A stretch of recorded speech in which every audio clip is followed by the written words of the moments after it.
con Chispa y Muelle. Al conocimiento por el desconocimiento. La mejor revista divulgativa científica que tenemos ahora mismo en la radio española, parte del continente europeo también, por supuesto. Llegamos incluso a Estambul. Y aquí está este prohombre de la divulgación, nuestro gran editor Pepín Tre. Muy buenas noches. Muy buenas noches, Pepín. ¿Qué tal? Muy buenas noches, Juan Antonio. ¿Qué tal? Muy buenas noches. Muy buenas noches. Muy buenas noches. Buenas noches. Muy buenas noches. Buenas noches, Pepín Tre. Sí. Podríamos dar las buenas noches a mucha gente. Muchísima gente. Lo que vamos a hacer es darlas en grupos. En grupo, en general. Vamos a dividir a la audiencia en, si podemos, en dos subgrupos. El subgrupo A y el subgrupo B. Pues para el subgrupo A, muy buenas noches. Y para el subgrupo B, buenas noches muy buenas también. noches. Muy buenas noches también. Todos están saludados. Bueno, ¿qué se siente, Pepín? ¿Qué se siente? Está sentado Estoy sentado así. en el sillón que ha ocupado hace unos minutos Ronaldo. Ronaldo, pues estoy... Bueno, ¿Estás impregnado de él? Bueno, de él totalmente no, pero sí de esa zona que ha tenido contacto aquí, la zona cero. La zona cero, efectivamente, que ha puesto sus santas posaderas. Pues estoy, he tenido que apartar porque ha venido lógicamente con su bombola de oxígeno, la que ya tiene que utilizar para correr como es debido, como se le exige. Entonces, bueno, pues me he quedado con la mascarilla, también porque es un recuerdo. La botella de agua de 5 litros, ¿verdad? O más. Bueno, y la que bebía muchísimo era su consorte, su prometida. Era guapa, guapa, era vistosa. Vistosa Y parece además buena persona. Claro, por eso no es Oscar. Nos apiadamos de él, ¿verdad? Porque qué locura va a cometer en Chantilly, ¿verdad? Chantilly tiene eso es una bebida, ¿no? Deberíamos advertirle, ¿no? Sí, hombre, él sabrá, él ya es un hombre de cierta edad. Pero habrá ahorrado para esto. Pues eso es lo que no sé, claro. Porque ten en cuenta, por los precios, mi puesta de largo la organizó, mis padres lo organizaron allí, en Chantilly. Los primeros pantalones largos que yo usé, que eran, me acuerdo, de franela, era franela que picaba muchísimo, por cierto, entonces yo... Bueno, pero para el clima venía bien. Eso me decía mi madre, no protestes. Sí, al principio rasca, pero... Rasca.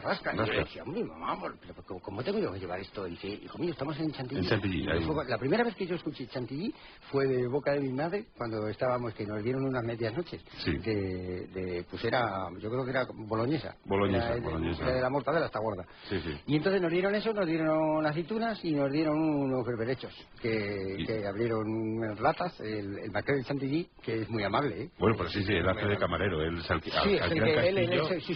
se encarga de todo, él tiene unas cámaras, lleva cámaras y lo lleva todo paletizado. Todo lo que es mercancía de alimentación, incluso de ingesta, de bebida, todo eso lo lleva él. Es lleva, muy hacendoso. Sí, muy hacendoso. Lleva un barrilete, lleva como los San Bernardos. Va sirviendo, ¿verdad? Sí, él te va dando lo que necesitas y no te, además te trata, es campechano también. Es el marqués de Chantilly es campechano. Fíjate que en origen la familia Chantilly era ruda, ¿eh? Sí, lo era, era ruda, incluso Oscar, sí, lo fueron. Sí, pero luego se fueron refinando, ¿verdad? Sí. Pero ahora intratables, ahora no, es que... Ahora da gusto con ellos, hombre. Pero ahora... que piden unos precios de pine que... Sí, fíjate, mis padres tuvieron que pagarme, en vez de a 4.500 la semana, 4.500 pesetas costaba la semana. Y eso, en cuanto te descuides un poquito, que la fiesta se te va de las manos, porque es normal, porque se calienta la boca. Pues a los 1.000 duros, vamos. Sí, que te estás allí, lo mismo que mes medio y se te ha puesto eso en más de 12.000 pesetas. Y eso a ver quién puede, claro, a ver quién puede por eso. acometer esta. Deberíamos ir primero nosotros. Yo creo que sí hacer una cata. Una cata, es a llegar, comprobar que todo está bien, los cuadros bien colgados. Efectivamente, estar allí un par de semanas y si vemos que todo está al nivel que este hombre merece... Ceder el testigo. Exactamente, ceder el testigo y que le esté un par de horas y se vuelva y que pague la factura de los dos, la tuya y la nuestra. Lo malo de Ronaldo es que no se puede casar porque en este caso están todos casados. O sea, la exmujer sigue, claro, no hay tal, la nueva también se casó, Ronaldo... O sea, y es imposible. Es imposible. imposible. No sabía yo esto. Es imposible, así no hay manera. No sabía yo esto. Yo creí que era por otra circunstancia. No, pero era por esa, ¿eh? Ah, es esa. Es esa. Ya. O sea que él es un preboste, ¿no? Es un preboste. Es un preboste. Es un preboste. Es un preboste. Es que es lo que no sabía yo. O sea, es un capitoste. Sí. Es un capitoste. Preboste o capitoste, se puede decir de las dos maneras. O capitoste. Fíjate, no sabía yo. La verdad es que el mundo de la radio es magnífico, porque te vas enterando de cosas. Sí. Podemos contar. Es fantástico. Es lo que decía yo antes. Digo, mira, vamos a hablar de la progresión número matemática. Sí, vamos a hablar de ello. Y la gente puede decir, otra vez. Claro, sí, ya sabemos que es un tema a veces. Esto ya lo tocó Íñigo en su tiempo. Sí, José María, es cierto, cuando él hacía sus crónicas londinenses, cuando sacaba Winchester Cathedral, un gran número. Un número 2-1 fue. Sí. Creo que fue. Él ya lo tocó. Sí, ya lo tocó. Sí, eso lo tocaban lo tocaron los brincos también. Sí, los brincos. Y Status Quo. Status Quo hicieron un grupo juntos, fue lo que se llamaba entonces un supergrupo. Entonces estaba el trompeta de los brincos, fue a tocar con los Status Quo, y dos de los Status Quo, al ver que llegaba el trompeta de los brincos, se marcharon con Crosby, Stills Nash. Y entonces estuvieron juntos durante unos años y salió lo que se llamaba la música alucinogénica. Alucinogénica era el ácido, época del ácido, estábamos hablando de California, era la psicodelia. La psicodelia. Crosby, Stills Nash estuvieron bien, y cuando se juntaron con los brincos, tal, pero luego llegó el John y claro, ya lo deshizo todo. Sí, fue un lío, porque tenían tendencias totalmente diferentes, musicalmente, ¿eh? Sí. Porque ellos tenían un carácter afable todos, y todos además habían nacido en el mismo barrio, se habían criado de una manera común, habían leído lo mismo, prácticamente, la lectura de la época ¿Qué leían? Unamuno. En California concretamente, en la época psicodélica era Unamuno. En la parte baja. En la Baja California, exactamente, la Baja California. Era vino y Unamuno. Y sin embargo, Pío Baroja pues se daba muchísimo más en Massachusetts. Cuando ya Bee Gees entran en acción, entonces cantan. Qué gran canción. O sea que Massachusetts cantan al calor de Pío Baroja. Al calor de Pío Baroja, efectivamente. Eran los hermanos Baroja, Pío y Benito. Los dos. Los Benito Baroja y Pío Baroja. Entonces gustaban muchísimo. Ellos hicieron muy poquito trabajo musical. Los Baroja musicalmente hicieron poco. Pero sin embargo lo poquito que hicieron se valoró mucho allí. Fue un... Hombre, también ahí tuvo mucho que ver Johnny Campanolo, el guitarrista. Guitarrista Johnny Campanolo, que hizo una adaptación, estuvo haciendo una adaptación de Amorebieta, que era un... Amorebieta. Uno de los héroes. El Sweet Home Alabama. Sweet Home Alabama, exactamente. Eso está dedicado a Amorebieta. Entonces se crea un hermanaje. Hay un hermanaje... Una unión. Es cuando nace la fusión. Sí, la fusión chistu ácido. Chistu ácido, eso es. Y todos flotando, ¿verdad? Todos. Y recuerdo que en Woodstock Crosby y Stills Nash salieron con unas chapelas grandes, enormes, entonces... que era una sombra eso, ¿verdad? Tremenda, gracias a eso... Se pudo salvar Woodstock. Porque eso además luego Los Ángeles del Infierno, que eran muy... chavacheros. También eran muy gangueros. Casquivanos. Sí, casquivanos. Les gustó tanto esa imagen que daba viril, de lo que es la chapela, que ellos la adoptaron. Y entonces, Los Ángeles del Infierno. Ellos llevaban, lo que es una chapela, la pusieron con chapa, con uralita. Llevaba era chapela, uralita y luego una banderina. Que es la imagen típica del Ángel del Infierno, exactamente. Y luego las pestañas se las dejaron muy largas, entonces con el viento eso que daba esa imagen, como esa cara, ¿verdad? Esa cara estirada. Esa proa, digamos. Ese mástil, ese mascarón. Ese mascarón de proa, efectivamente, que iba cruzando la ruta 66, Route 66. Eso es, como bien dice hasta que hubo el cruce de caminos. Y ya en el cruce de caminos, ahí digamos que hay una diáspora y vuelve cada estilo, salen ya los Shadows por un Hombre, sitio, Apache. Y los Pequeñiques por otro. Con Palacio, la sombra del Palacio o Palacio Muñeca de Cristal. Exactamente. Hilo de seda. Ojos de Cristal. Ojos de Cristal. El LP era Ojos de Cristal y y lo de seda era la cara, el single. Los pequeñiques que siempre estamos esperando como van antes una voz, ¿verdad? Sí, una vuelta. ¿Y cuándo van a cantar? Sí, han vuelto los pecos, han vuelto tantos y sin embargo ellos pues no terminan. No acaban. Hombre, estarán preparando seleccionado material, porque tienen que tener muchísimo. Ten en cuenta que ellos lo dejaron hace ya como 30 y tantos años. Deben tener como 60 y tantas mil canciones.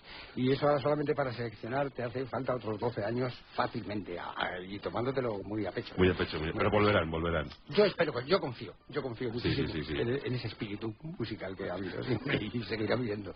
Sí. Bueno, sirve como preámbulo, pero no es realmente lo que queríamos. No, en absoluto. No, estábamos pensando en otra cosa. Esto es la progresión, esto es la progresión en número matemática. No, exactamente, o matemático-numérica. Matemático-numérica que se puede también definir de esa manera. Y aquí hay que hablar de un nombre. Sí, bueno, yo pensaba hablar de dos, pero bueno, si tú quieres hablo de uno solo y ganamos tiempo. Bueno, como quieras. Uno destacó más. O uno, si quieres, lo seccionamos y sacamos dos hemisferios. Dos hemisferios. Sacamos del mismo, lo dividimos longitudinalmente y en canal, y sacamos dos. Si fuera realmente lo que queremos contar, pues podríamos hablar de los dos. Sí. Pero si al final yo no sé si vamos a contar eso, pues empezamos hablando de uno. Hablamos de uno, vale. Y si llega el otro... Sí, pues se le acepta. Se le da una entrada como de camaradería. Pues vayamos pues. Bien, yo voy a hablar... Bueno, es que tengo que hablar de los dos porque están entroncados. No me digas más. No me digas más. Hablamos de los dos. Hablamos de los dos. Entonces podemos hablar, si te parece, con confianza, si... De dos. Sí, de dos. Yo voy a hablar de uno, concretamente. Bueno, pues hablemos. Vamos a hablar de uno y si luego se tercia hablamos del otro. O bien hablamos arrancamos hablando de los dos y luego eliminamos a uno y dejamos al otro. Eso como tú prefieras, eso tú con confianza, dímelo, sin ningún problema. Yo, o sea, como criterio personal, yo hablaría primero de Fibonacci. Hombre. Fibonacci. Fibonacci, esas, como progresor, como progresista, como progresivo, porque era progresivo, porque él siempre que le preguntaban qué vale su quehacer, decía: yo soy un hombre progresivo, soy un hombre progresista y soy un hombre progresor. O sea, la triple P. Sí, exacto. La triple P. Sí, la triple P, que luego... Progresor, progresivo, progresor. Progresor, progresivo, progresista. Progresista, sí, y progenitor. Y progenitor también, era el progenitor porque no tuvo hijos. La tetra P. Sí, era lo que luego fue el tetrapi, que luego eso llegó años más tarde, pero bueno, el origen siempre está ahí. O sea, el paralelepípedo. Él tenía su función fundamental en el mundo era el paralelepípedo y el tronco de cola. ¿Y por qué siempre se asocia su nombre a la progresión número-matemática? Se asocia más a la matemático-numérica, pero vamos, depende en qué culturas, depende en qué cultura. Por ejemplo, la mandinga. En la mandinga él era muy apreciado, porque él conoció precisamente a dos de los a dos si quieres. Eso como quieras tú. En principio los mandingas siempre van de dos en dos, porque son mellizos. Sí, por eso. El mandinga es un pueblo gemelo, es una etnia que no nacen individualmente, nacen siempre pareados. O sea, nacen sí, siempre mínimo dos. Mínimo dos. O sea, el parto mandinga es siempre duple. Es el duple, ¿sabes? Pareado y duple. Por eso siempre está diciendo, ¿cómo se parece a su hermano, no? Efectivamente. Y luego se ha creado mucho... Livingstone, concretamente, cuando conoció a uno de los mandingas, por error, dirigióse a él individualmente. O sea, saludólo con un buenos días. Buenos días tenga usted, le dijo. Le dijo y entonces el mandinga, claro, para ellos es una ofensa. Entonces lo que hizo es que le sacó un ojo con el mandinga a Livingstone. Y Livingstone entonces se quedó sin cantimplora. Sí, además era un hombre que tampoco tenía mucho sentido del humor, no lo aceptó bien. Claro, no, porque hay costumbres que tú, lógicamente, en principio no conoces, entonces te sorprende. Sí. Livingstone se quedó sorprendido. Y fue precisamente, fíjate cómo va entroncando una cosa cuando a orilla, esto ocurrió a orillas del lago, bueno, no a orillas, estaba a 400 kilómetros del lago Victoria. Bueno, prácticamente a orilla. Cerquita. Orilla, porque cuando sube, el lago Victoria tiene una capacidad de por un lado, de absorber y por otro lado de expandir. Expandir. O sea, es expandir. Es sponsor. Es lo que siempre se ha dicho del lago Victoria, que era sponsor. Es sponsor concretamente luego del agua mineral, que se está utilizando en Europa como si fuera un argumento nuevo, novedoso de la vida. Eso estaba. Y Livingstone llenó la cantimplora con esto, con el agua y lo llevó a Lourdes. Lo que llamaban entonces agua bendita, que estaba el agua bendita del lago Victoria, porque estaba bendecida por Victoria. Lleva el nombre, echaban anís para que los niños, o sea, los mandingas al nacer de los entonces tenían gases. Entonces es muy bueno, según parece, según la cultura mandinga, al niño recién nacido darle agua de anís. Entonces con el agua de anís lo que pasa es que ellos consiguen defecar, pero sin embargo no tienen esa acumulación aerofágica. O sea, es como más continuo. Es más continuo, es más tocino. Es más como lo que luego en Castilla y León se utiliza como torrendo. Que es para el niño también. O sea, el mundo del niño y el mundo del torrendo es unido más. O sea, el agua de anís es al torrendo, lo que el lago Victoria es a Livingstone. A Livingstone, efectivamente. Entonces, cuando Livingstone vuelve, no vuelve él, vuelven sus herederos. Los herederos iban siempre con él, porque no se fiaban de hasta dónde iba a estar su generosidad en sus últimos. O sea, no había un solo movimiento de Livingstone que no fuera explotado por sus herederos. Siempre sus herederos, exactamente. Entonces los herederos... ¿Cuántos herederos tenía Livingstone? Muchísimos, tenía más de 6.000. 7.000. Yo redondeando diría 7.000. ¿Y se desplazaban siempre? Siempre con él, siempre en un paquebote. Iban en un paquebote, utilizaban paquebote y cepelín. Entonces... o sea que iba Livingstone andando por el lago Victoria, claro, porque él andaba sobre las aguas, como todo el mundo sabe. Sí, andaba... Y se podía ver ese paquebote y el cepelín al lado de él siempre. Siempre, la sombra. Veías la sombra, porque claro, ellos intentaban pasar desapercibidos. Simplemente porque sabían también la curiosidad que tenía Livingstone hacia todo. Entonces, claro, en el momento que él viera que esos herederos estaban siguiendo los pasos de una manera contumaz, se puede decir aquí contumaz, sí lo podemos decir, contumaz perfectamente, iba a crearse una enemistad, iba a crearse un cisma. Era receloso. Sí, lo era. Era receloso. Él tenía su mochila, él llevaba su astrolabio, llevaba un compás de bramante. Y los 6.000 o 7.000 herederos detrás. O bien detrás o bien delante. Él a veces los utilizaba como guías. Como cuando él se encontraba, porque Livingstone tenía el sentido de la orientación que tenía no era bueno. No era bueno. Él recuerdo cuando él escribe en sus crónicas él lo llamaba el cuaderno blanco o cuaderno Voltaire, que luego también lo utilizó Bryce Kennedy en sus textos. Entonces el famoso cuaderno Voltaire. El cuaderno Voltaire, que siempre lo escribía en un sillón giratorio, pues él era una manía que él tenía. Él escribía siempre girando. Él daba un giro, intentaba dar un giro de 360 grados y nunca consiguió. Pues volvía a la misma posición. Volvía a la misma posición, pero a veces cuando daba un giro solamente de 210 grados, quedabas en una posición que no sabía definir. Entonces, al no saber definir, intentaba llamar a los herederos. Decía, ¿en qué posición me encuentro? Y entonces ellos, claro, aprovechaban la ocasión y decían... Oye, no te ibas a gastar. Exactamente. Entonces lo que querían era controlar de alguna manera ese dispendio que hacía él a veces, que era bueno, él al pueblo mandinga le compró Versalles. Se lo compró y durante muchísimo... Versalles fue propiedad del pueblo mandinga. Del pueblo mandinga. Estuvieron muchísimo, hasta que llegaron los reyes carpinteros, estuvieron ellos. Y lo tenían precioso, porque gente muy aseada, gente muy pues curiosa en todo, en su aspecto, en su trato. Todo. Amable, una gente... muy amables y dispuestos. Un poco antropófagos, sí, pero... Bueno, pero eso en aquella época, ten en cuenta que eso era una costumbre normal. Eso era la manera normal de comunicarse los humanos. Y de dar las gracias. Sí, de dar las gracias o no. Depende del día. Bueno, pues en cuanto a progresión matemática o matemática numérica, yo creo que hemos aclarado muchos conceptos. Sí, hombre, habrá cosas, siempre se queda algo en el tintero. Volveremos. Sí, esto hay que insistir un poquito, sí. Volveremos. Sí. Ahora, habla. Llega la información, nos ponemos al tanto de la actualidad. Vale. Y luego ya, el maravilloso universo del tambor rotor.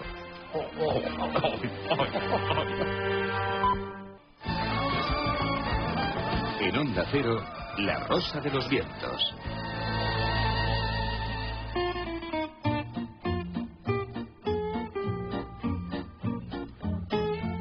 Chispa y muelle.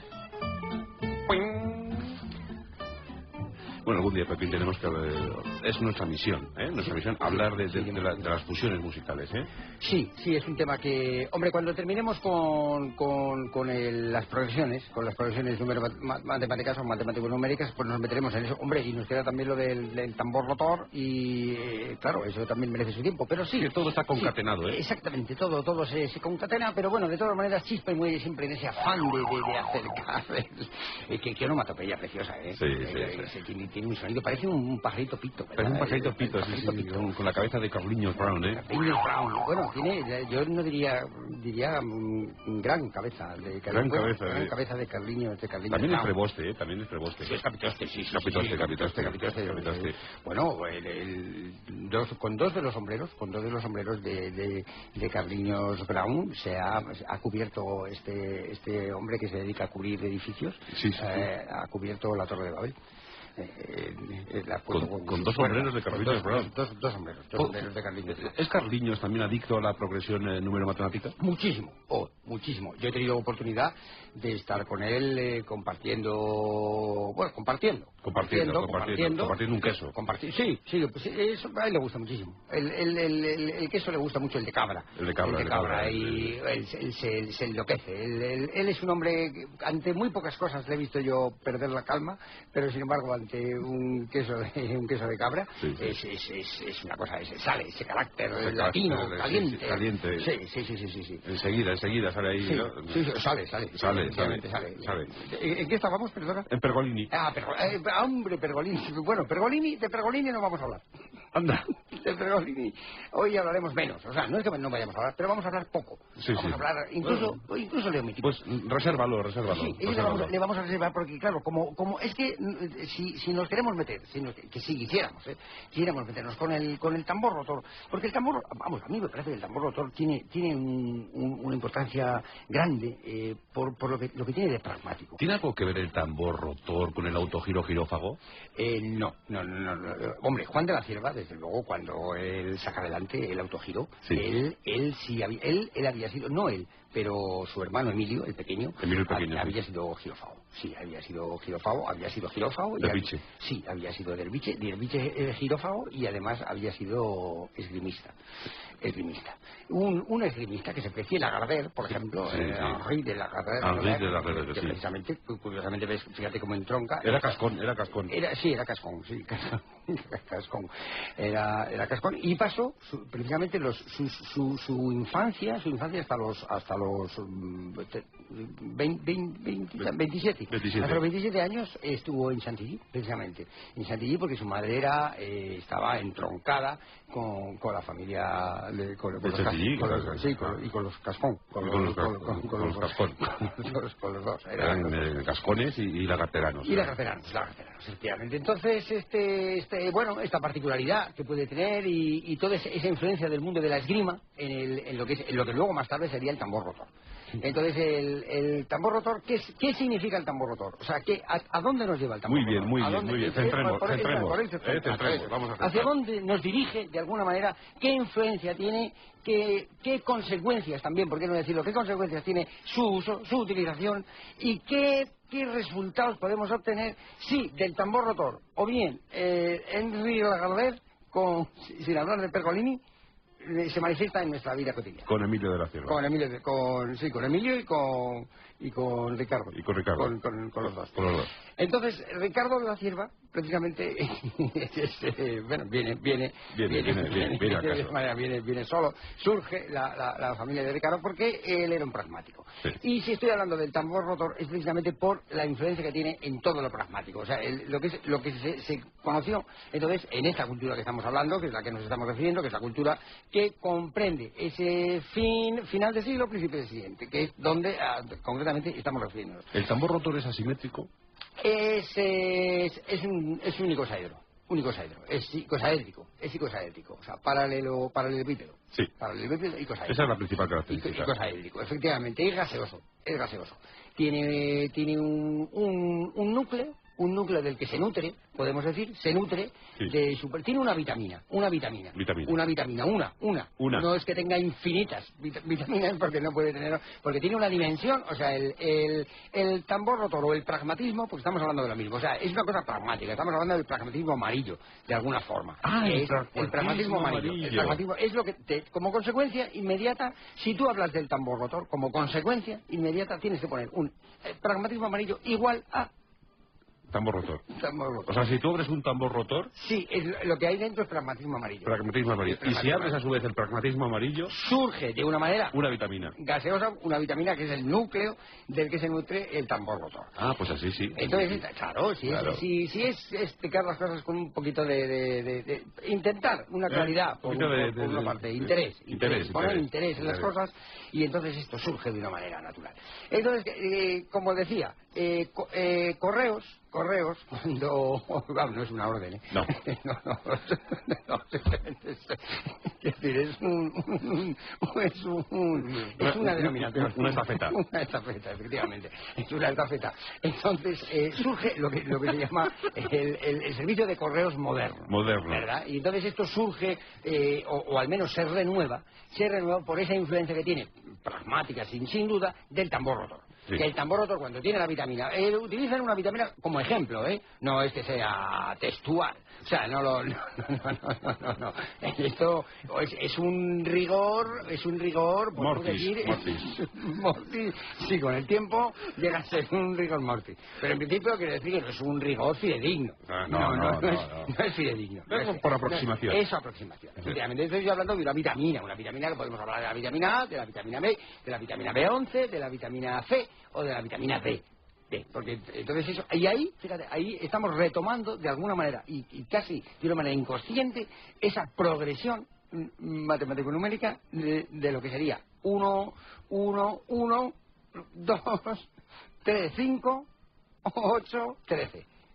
Que es lo mismo, estamos diciendo lo mismo. 1, 1, 1, 2, 2, 3, 5, 13. 8, te falta el 8, te falta el 8, 13. Entonces esto es, quiero decir, es por simbología y por analogía también, estás hablando de lo mismo, estás hablando de vitamina. La vitamina como núcleo, del que se nutre todos los poros. Porque el tambor rotor está lleno de poros. Es poroso. Poroso. Tiene múltiples poros. No voy a decir aquí la cantidad exacta porque eso sería... Dila. Ese es un atrevimiento quizá por mi parte, pero bueno, sí podría aproximar una cantidad. Tiene 4 poros. 4 poros. Los 4 poros cardinales. Los 4 poros cardinales, exactamente. Están orientados... Eso es lo que además llama la atención, porque de una manera natural, o sea, de una manera molecular, incluso, esa vitamina se orienta, lógicamente, es como el girasol. Va siguiendo, o sea, esos 4 puntos cardinales... a merced del viento. Sí, siempre apuntan al norte. Siempre son 4 puntos cardinales que apuntan al norte. O sea, es famoso tambor rotor, o también llamado brújula. Brujul.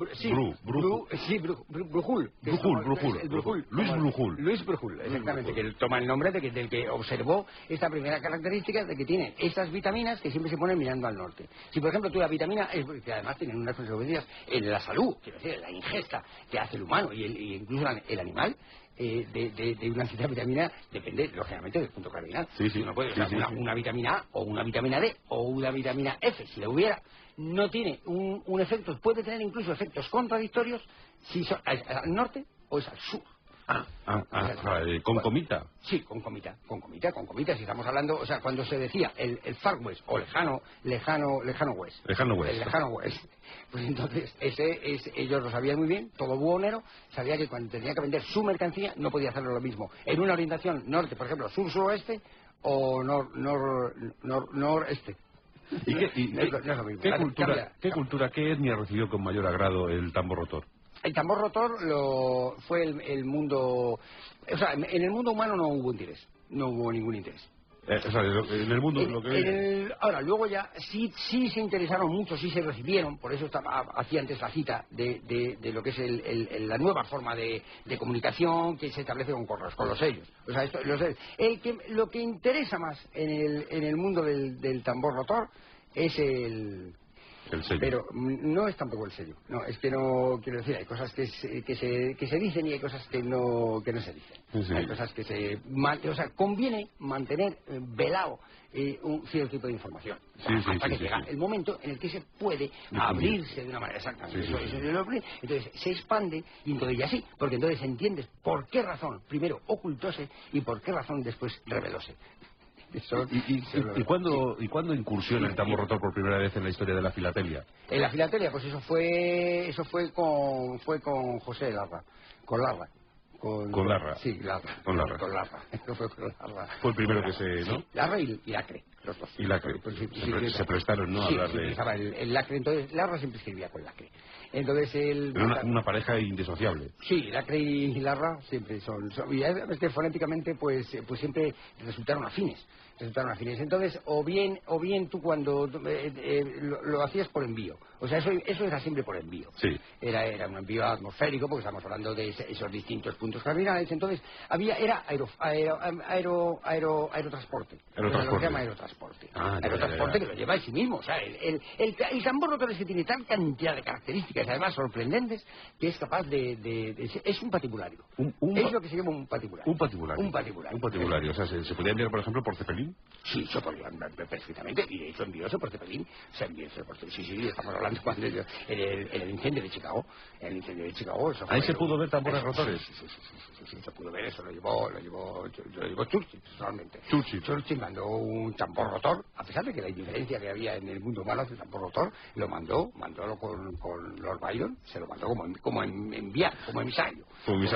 Se lo llevó, me acuerdo que estaba en aquella época, no recuerdo yo personalmente, pero sí, me han llegado noticias, estaba Jefferson Starship y Jefferson Airplane, que eran dos hermanos. Jefferson Airplane, que eran los más altos, y Jefferson Starship, que eran los más bajitos. Eran hermanos de distinta madre. Sí, ¿y por qué entra en declive el uso generalizado del tambor rotor? Por la fuente. Cuando ya empieza lo que es el caño, lo que se llama la fuente de caño gordo, o sea, la fuente que es capaz de desarrollar un caudal que es equivalente al propio seno que tenía el tambor rotor. Entonces, claro, el tambor rotor con ese seno, lógicamente no puede competir nunca con lo que es el gran caudal, lo que se llamaba ese gran caudal.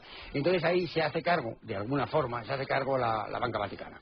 Entonces eso lo parcela, tira todo lo que había que pilla casi todo el estado de Indiana, y eso se hace aparcamiento. Y entonces eso ya lo rentabilizan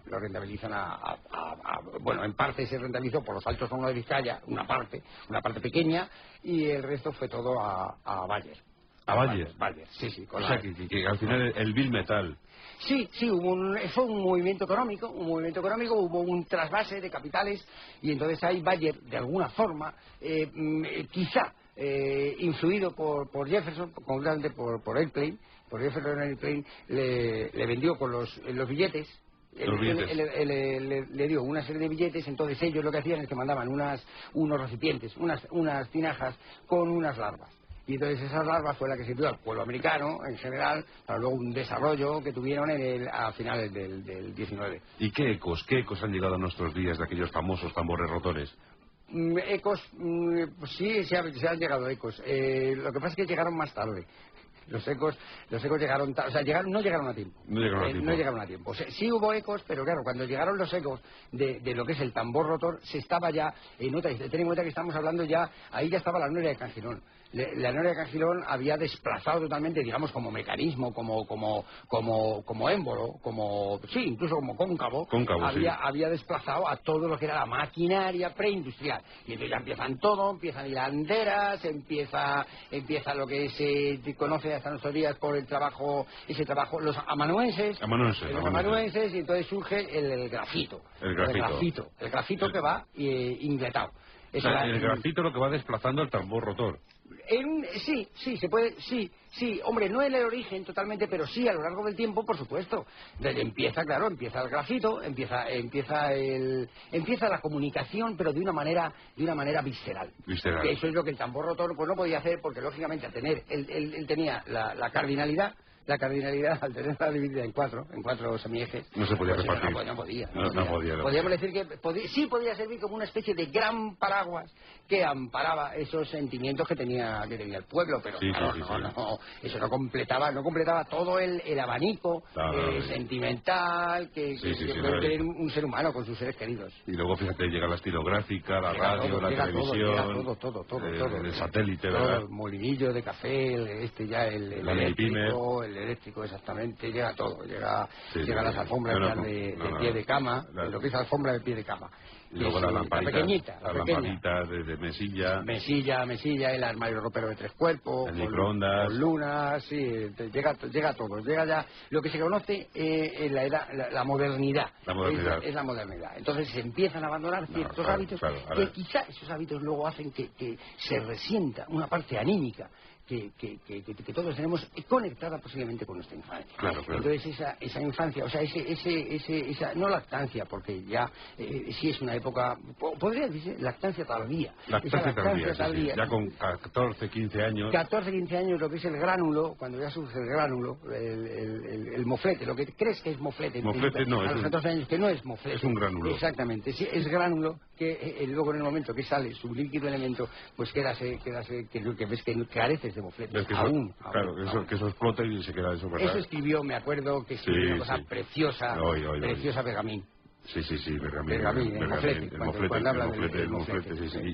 Don José de Pergamín. Don José de Pergamín. Y Leopoldo Alasclarín. Sí, a esos mofletes son rosados, dijo, ¿no? A esos mofletes son rosados, que con el lacre sellas. Es que al final nos emocionamos hablando de estas cosas. Sí, es que te va llevando y es que... Bueno, pues esto... Qué hermosura. Qué hermosura. Desde aquí nuestro homenaje para el tambor rotor, ¿verdad? Sí, a Clarín también. Bueno, tiempo para la consulta. El Chife y Muelle, ¿qué tal, Martín Depósito? Buenas noches. Hola, buenas noches. Vamos con esas consultas. Dice Diego, soy Fulgencio de Jumilla, provincia de Benalmádena. Coño, qué raro. Nunca me de Valencia, ¿no? De Valencia, fíjate. Mi pregunta es si se puede equiparar la cabeza del pájaro pito a la de Carliños Brown, subiendo por la cara norte y bajando por la cara sur. Hombre, pues sí, ya he dicho que precisamente esos dos sombreros equivalen, o sea, tienen, en cuanto a masa equivalen precisamente hombre, no a los Alpes completos, pero sí desde luego al Mont Blanc, absolutamente. Al completo, sí. Absolutamente. Desde luego yo recomiendo siempre que vayáis al cine, fijaros bien que no os toque delante a Carliños Brown. Porque os vais a quedar inalvis. Macarena, ya muy buenas noches. Buenas noches. Preguntas para Pepín. Sí, pues Marcos de Logroño quiere saber si es cierto que Elvis, el rey, era pariente lejano del cerdo tibetano de Josefina Giscán. Josefina Giscán fue anterior. Yo sé que hay mucho amor y mucho entusiasmo por Elvis, perro de caza, sí. Elvis Harvey Hotel,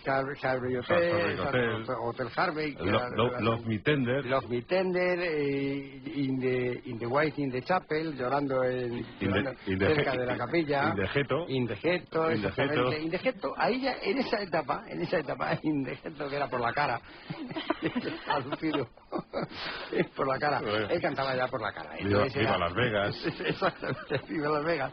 Es una época en la que él, digamos que ya... Una época azul, ¿no? Una época azul. Sí, equivaldría en ese movimiento, sí, picasiano sería la época azul. Y entonces ahí ya él se pierde en su interior y ¿quién era? Benito de Logroño, ¿no? Logroño, sí. Benito de Logroño. Ahí tiene, hay un punto común, pero desde luego donde esté el pajarito pito Hola, soy Luis de Albacete, pero no creo que sepáis quién soy porque aún no soy famoso y posiblemente no lo sea nunca, pero bueno, a lo mejor Pepín sí me conoce ya que lo sabe todo. Quisiera preguntarle al profesor que si podemos llegar al conocimiento por el desconocimiento, ¿es posible llegar a la verdad a través de la mentira?